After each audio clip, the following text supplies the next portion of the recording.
નમસ્કાર ખેડૂત મિત્રો, જય જવાન જય કિસાન. ખેતી અને ખેડૂત યુટ્યુબ ચેનલમાં તમામ દર્શક મિત્રોનું સ્વાગત છે. હું છું રોજાસરા જયેશ. તો મિત્રો, આજે આપણે એ વાત કરવાના છીએ કે જે ખેડૂત મિત્રએ અત્યારે કપાસનો પાક વાવ્યો હોય, જે કપાસની ખેતી કરતા હોય અને કપાસની ખેતી કરી અને ઉત્પાદન લેતા હોય, તો એના માટે આજે જે કપાસ છે એ 1 મહિનાના થયા છે, કોઈ ખેડૂતને 2 મહિનાના થયા, કોઈને 1.5 મહિનાના થયા અને ઘણા ખેડૂત મિત્રો અત્યારે કપાસનું વાવેતર કરી અને એને પાવાનું ચાલુ કરી દીધું હોય છે, અથવા તો 2 પાંદડાના 5 પાંદડાના થયા છે. તો આ રીતની અત્યારે જે કપાસની છે સાઇઝ છે અને એના એટલા દિવસો થયા છે.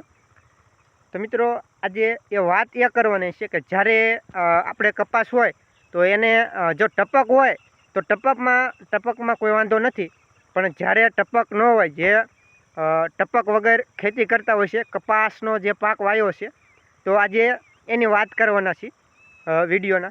તો જો તમે ચેનલમાં નવા હોય તો ચેનલને સબસ્ક્રાઈબ કરવાનું ના ભૂલતા અને ખેડૂત મિત્રો સુધી આ વિડીયો શેર કરી વિડીયોને લાઇક કરી દેજો.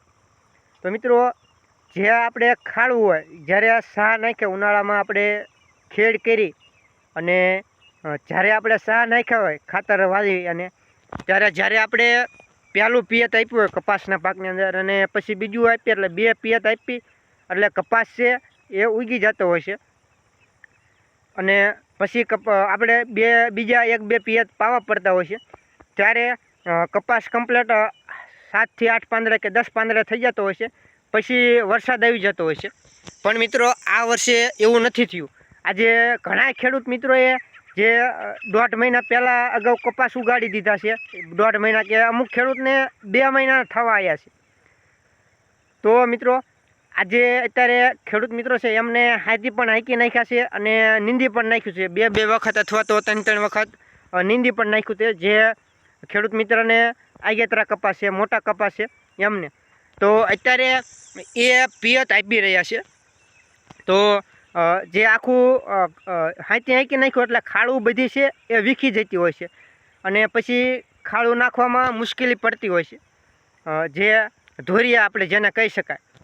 તો આવા જે સમયે ખેડૂત રેડ પાતા હોય છે કે વગર પાળીએ અને વગર ખાડુએ, તો આ જે ખેડૂત પાતા હોય છે આવા સમયે, ત્યારે જે ખેડૂત મિત્ર છે એમને આ વર્ષે વરસાદ ખેંચાયો છે કે જૂનમાં જે વરસાદ વર્ષો વર્ષ થતો હોય છે એના કરતાં ઘણો ઓછો વરસાદ છે.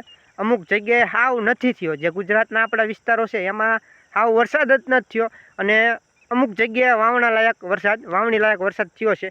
પણ જ્યાં વિસ્તારો બાકી છે ત્યાં હજી સુધી વરસાદ નથી થયો અને આપણે 30 જૂનથી લઈ અને 5 જુલાઈ સુધીની આગાહી છે. જો થઈ જાય તો સારી વાત છે, નકર ખેડૂત તો પિયત તો આપે છે કપાસમાં. પણ હવે વાત એ કરવાની છે કે જ્યારે આપણે ખાડું હોય તો એ ખાડુંમાં આપણે નિંદામણ થયું હોય તો એને હાથ વડે આપણે દાંતડીથી જે થોડુંક મોટું થઈ જાય, એટલે કે 2-2, 3-3 ઇંચનું કે 4 ઇંચનું થઈ જાય નિંદામણ, ત્યારે આપણે એને નિંદામણ કરતી વખતે દાંતડી વડે અથવા હાથ વડે એને ઉંબળી નખાય. એટલે તો જે આપણે ઉંબળવાથી આપણી જે ખાડું હોય ને એ એમનામ રહે અને એમાં આપણે જ્યારે પિયત આપવું હોય ત્યારે આપી શકાય. અને મિત્રો, જો તમે લાગટ પાયું હોય રેલ રપટિયા, તો જ તમારું જે કપાસનું પાટલું અથવા તો એને આપણે ભરદું કહી શકીએ, તો જ એમાં ખડ ઉગે. નકર ડાયરેક્ટ ખાડુમાં જ ખડ ઉગે. જે ખાડું ભરાય અને રીઝાયતી હોય છે તો મિત્રો એમાં જ ખડ ઉગે અને બીજામાં ખડ ન ઉગે.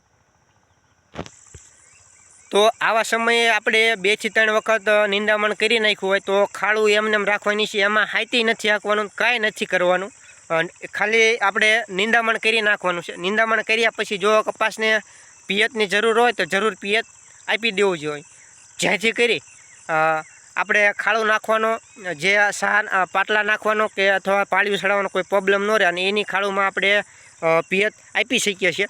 અને ઘણા ખેડૂત મિત્રએ તો 15-15, 20-20 પિયત આપી દીધા છે કપાસમાં, કારણ કે વરસાદ નથી થયો.